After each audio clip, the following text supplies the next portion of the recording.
investigate different types of cell and cell structure in a range of eukaryotic organisms. This includes the images produced by a range of microscopes. You've all used microscopes in your science lessons. These are important tools for viewing cell structure and are used in many different fields of biology. The light microscope is probably the microscope you're most familiar with. This is a relatively inexpensive microscope which can magnify specimens by up to around 1500 times their natural size. In terms of cells, it allows us to see larger cell components such as the cell nucleus. Light microscopes can be used to quickly prepare and examine specimens. For example, they are used to study blood samples in hospitals where the size, shape and number of cells can be identified. In order to be seen under a light microscope, light must be able to pass through the specimen, and this often means it must be cut into a very thin slice or section. However, if the sample is naturally thin, there may be no need to make a section. Small living samples can also be studied, like this water flea. Most cell components don't have any colour, so a stain must be used to make the cells more visible.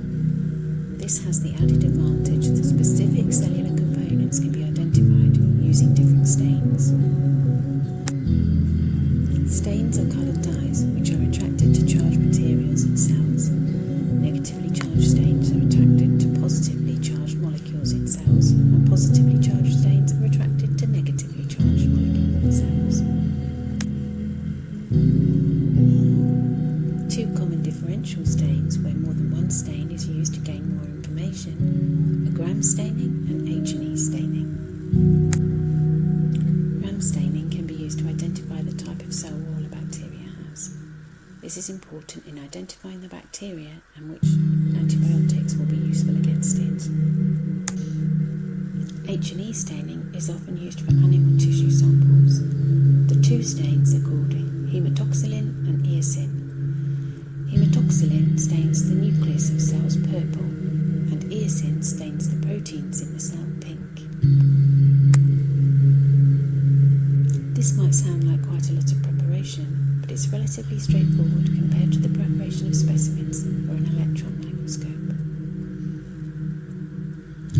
A light microscope uses light, which is focused using lenses, but it has an important limitation. The wavelength of light means that once you magnify a specimen by more than around 1500 times, you lose detail or resolution. Electrons have a much shorter wavelength, so when you focus a beam of electrons using electromagnets and an electron microscope, you can see much more detail. Electron microscopes can magnify a specimen by hundreds of thousands of times, enough to see smaller cell components, individual molecules and even atoms. This means the images produced have a greater resolution. There are two types of electron microscope: the scanning electron microscope or SEM and the transmission electron microscope or TEM. The specimens must be viewed in a vacuum, as the molecules in air will interfere with the image. As water boils in a vacuum, the specimens must be dried, as boiling water will damage the specimen. The specimens must also be stained to absorb or reflect the electrons, for example with heavy metals.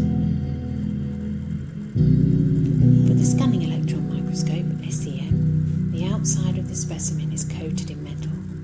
The electron beams bounce off the surface and are used to generate a 3D image of the exterior of the specimen.